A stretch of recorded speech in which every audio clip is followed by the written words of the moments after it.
Good morning from Panhandle Outdoors, America's only daily outdoor TV show. Your source for fishing, hunting, and information for folks who enjoy the great outdoors. Now sit back, relax. It's Panhandle Outdoors.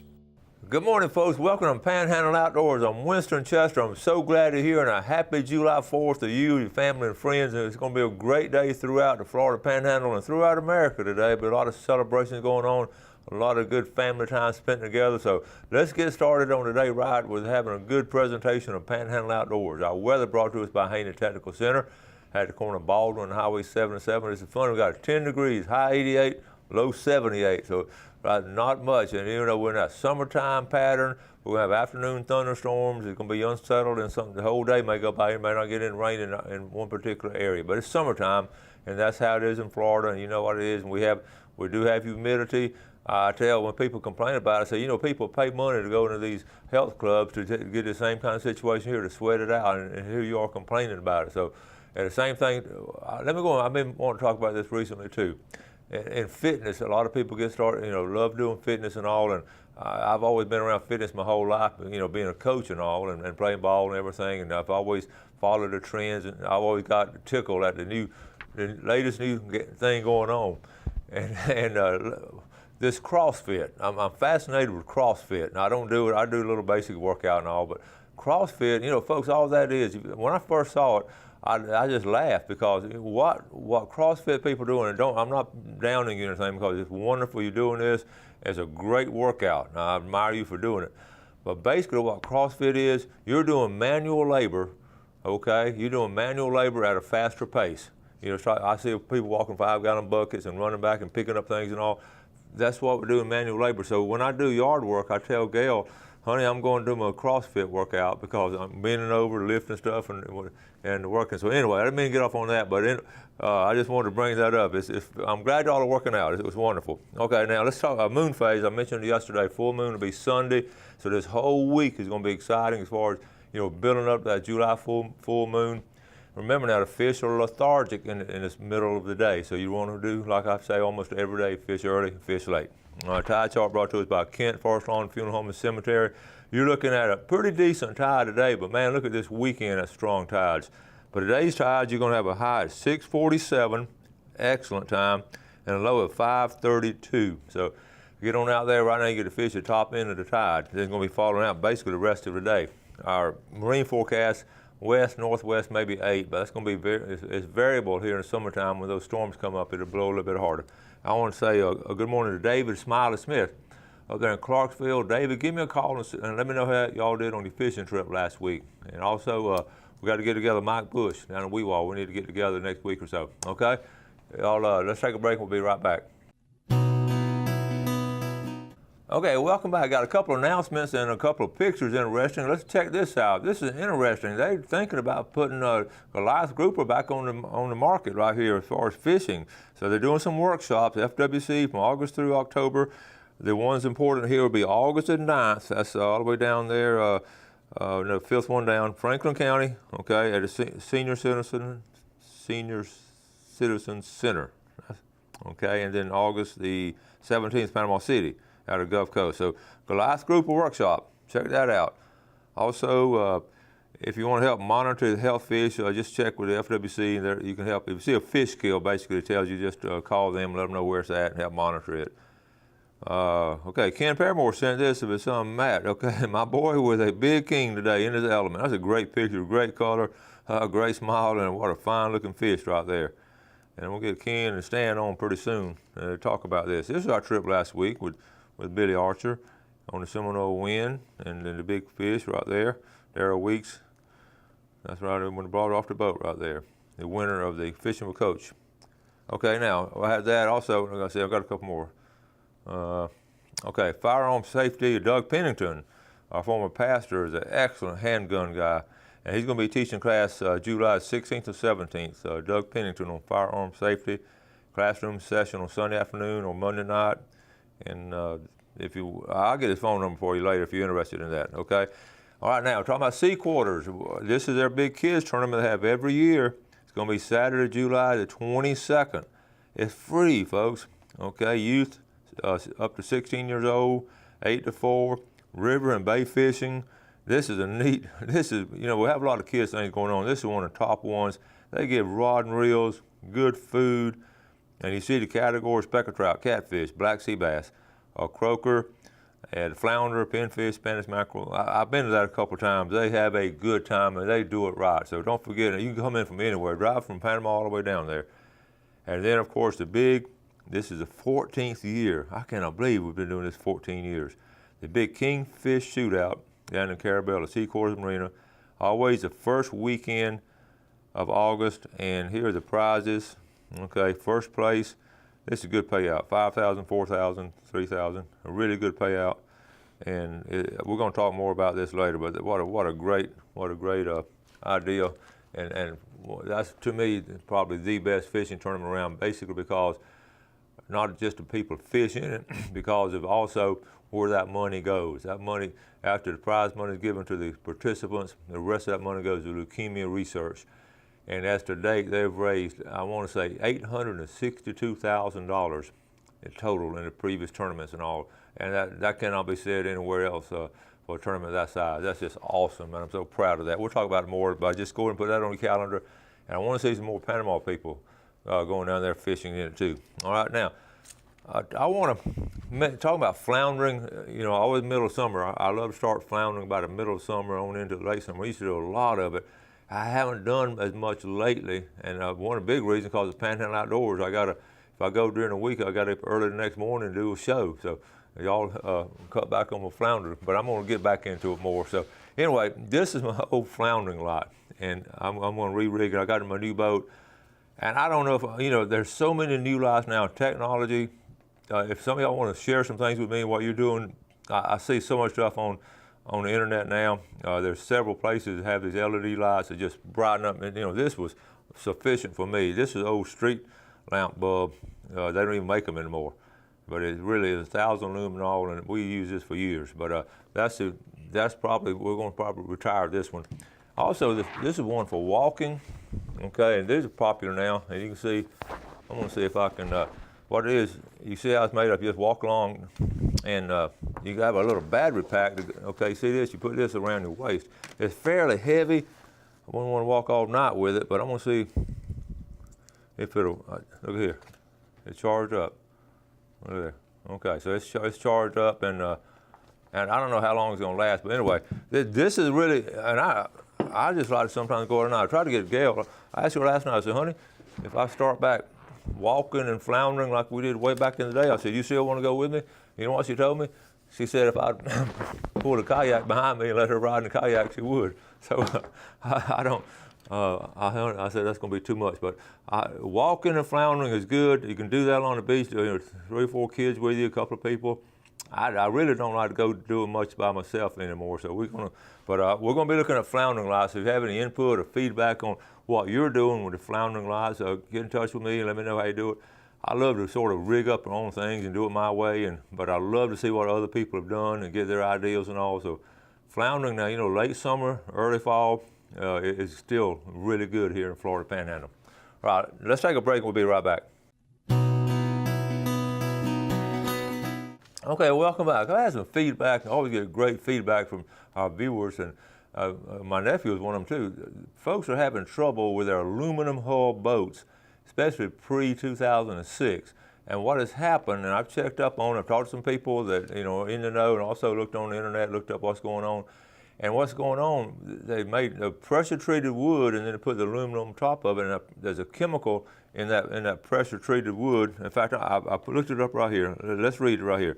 The aluminum flashing, this is the same principle, corrodes because of contact to wet pressure-treated lumber.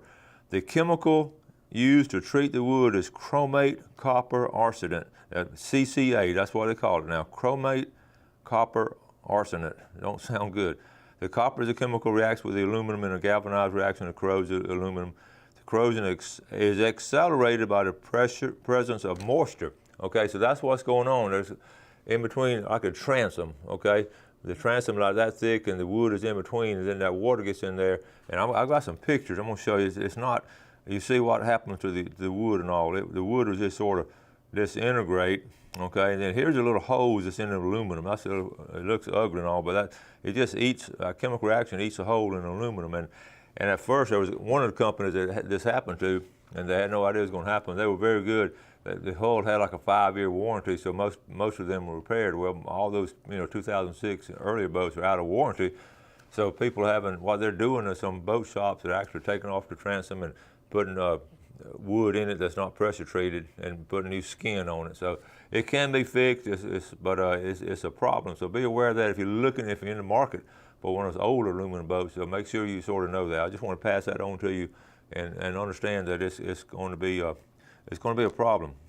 And especially, it's not salt water. A lot of people say, well, it's salt water. Okay, here's the new Florida freshwater fishing regulations. That's a great picture there, and that's a great looking fish. Okay, 2017 and 2018. Let's just briefly go over freshwater while we're talking about freshwater, the limits of freshwater. Okay, I just sort of scanned through this.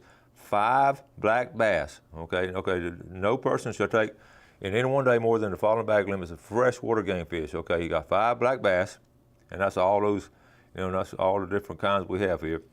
In the middle now, 50 panfish, including blue-gill. Okay, you know all the panfish. Now, stop and think about why would you want more than 50? If you and your wife or you and your fishing buddy, both of y'all catch your limits, that's 100 fish you got to clean. Now, you can eat 4 or 5, and maybe somebody will eat 4 or 5. That only leaves about 90. And you can give some away, you give 20 away or whatever, you still got 50, 60 left. And I know you put them in the freezer, but anyway, 25 crappie, which is what we always call speckled perch or crappie. That's synonymous.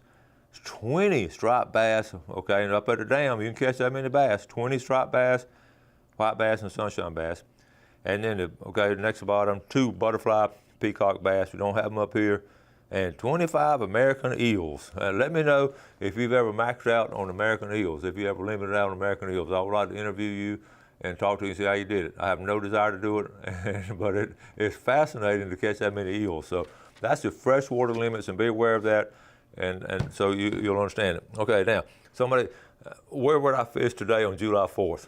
Okay, here's what I would do with the crowds out there. If I was going to freshwater fish, I would go to a little place called Telosa Creek and walk back through the woods and fish an old fishing spot my dad fished in. That's where I would go today because there won't be anybody there. If I was going to saltwater fish, I would go wade fishing.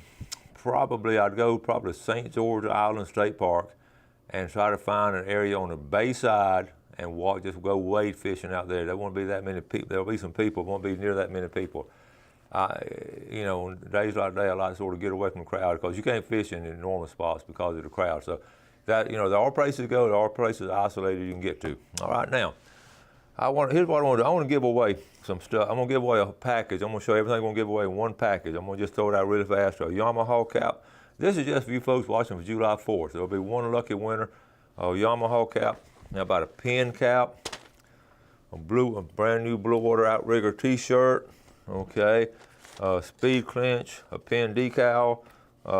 Some holders here. Some fishing line. Okay. Remember yesterday I was talking about it. No stink. Dry cloth. It will not keep the fish smell on it. So you're going to get that. Okay, going to get our famous pliers, floating pliers. Okay, I love those things.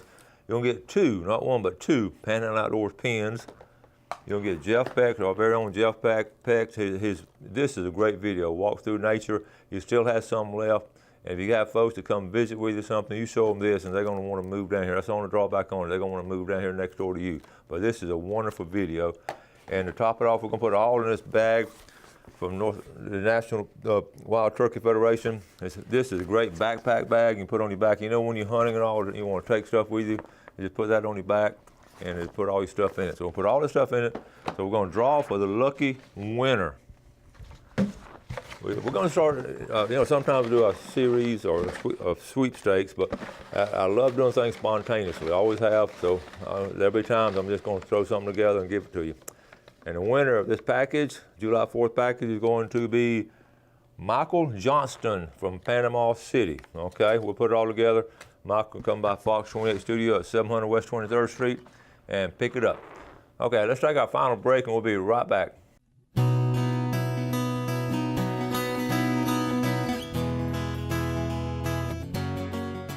Welcome back, folks. Let's look at our fishing game time today, brought to us by Blue Water Outriggers. They've been one of our sponsors from day one. Good folks down there, and what a wonderful tackle and just all kind of overall store there. Looking at 9:18 to 11:18 this morning, and 9:41 and 11:41 this evening if you want to do some night fishing. And more people night fishing than you think they do, especially with the advent of the new lights and all. It's easier to get out, and it's not as dark as it used to be. I did want to mention summer fly fishing. You know, July 4th is always a halfway mark of the summer. And I know it's depressing for some of you school teachers and all to think that in the first week of August you're going to be back in school, but in this area that's about what's going on. But we want to make sure that this next month or so you really enjoy your outdoor activities. And we talked about doing some kid stuff yesterday. And something that's really good is fly fishing in the summer, especially midsummer fly fishing. And the key to it is, you know, doing it early or late. Okay, I know it sounds like a broken record. You're not going to catch a lot in the middle of the day, but late in the afternoon is an excellent time, and early in the morning is an excellent time. And keep in mind too, one of the top times, I love going after a rain. We've had a good hard rain coming along the river system or around the pond and everything. What that does, that knocks those little bugs off the leaves and everything, and they're sort of in it. And you'll see there's a lot of just activity after rain. You know, deer moving, and all kinds of things happen. On the water, you just start seeing the fish move around, especially in fresh water. If you have a pond or something, you can see the activity after rain. It sort of stirs it up. I've talked to people about it. Sort of oxygenates the water is what the biologist tells me. You know, so there's more oxygen in the water, they're moving around. But up under these trees and all, up in the sloughs and creeks and everything, those bugs are been also they sort of wash down. Some little mud worms and all wash down, and things just happen after rain. So fly fishing after rain or up in the sloughs and around the creeks and all in the summertime is a lot of fun. So keep that in mind too. But if you get out, you know, out of the water and all, you can't do like a river runs through it. You can't get that full swing in the woods and all. You just ought to do some flipping and all, and y'all know what I'm talking about. So anyway, also summertime always reminds me. Since I was a kid, I love reading in the summer, and Gail just bought me a new John Grisham book. I love reading him, all of his stories and all. He's a good writer. So if you haven't read a book this summer now, make yourself read a book. We still do those kind of things, and it's a lot of fun, and I want to encourage you to read a book this summer. Jeff and I were talking. We both gotten out of it lately, but it's a lot of fun to read a book, especially it makes you relax is what it does and gets you away from electronics. Now, we're getting ready for our video. This video, a lot of things we do in this show, everything we do is personally produced. Gail and I put it together, Jeff helps us on it, but it's all from us. It's not a national production and all, but I hope you enjoyed yesterday's video with those birds. That was fascinating. So I'm still, that nest is still there, and the comport tree is starting to have blooms on and everything, but nature in your own backyard is just another whole story. So I know y'all have, so y'all are good about sending pictures. But anyway, while we're coming up now to wrap up the July 4th show, there's a 2.5-minute video on our trip to Washington, D.C. It's really special. This July 4th is a little more special to our family than it ever has been because we've just been up there. We've actually seen these places, we've touched these places, and we've seen, they're preserved, and they've reenacted things and all. And what a struggle that our country had in the early years in forming and getting our independence, and that's what we're celebrating today. And Gail and I were talking about something special. I was trying to do something special on the holidays, on Veterans Day and all, and so we put together this little slideshow of the places that we saw, and we got some good music to it, and we didn't put the family in it. We just places in American history that are so important in the early years of the formation of our country. Now, we have a wonderful country, not a perfect country. We got the best country in the world.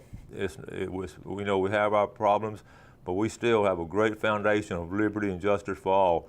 And it all started with a group of people that, started the Revolutionary War to just get independence from the British. And we're good friends with them now. Back in those days, it wasn't that cozy relationship, but what a wonderful story. So you're going to see these pictures all throughout the places we got to visit, and I would encourage you and your family to take advantage of that too and visit these places. Meanwhile, you have a wonderful July 4th. Enjoy it with your family. Do something good for someone else. Give them a big hug, and God bless.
Thanks for watching America's only daily outdoor TV show, Panhandle Outdoors with Winston Chester, featuring hunting, fishing, and other activities and information to help you enjoy the great outdoors. Join us next time for Panhandle Outdoors.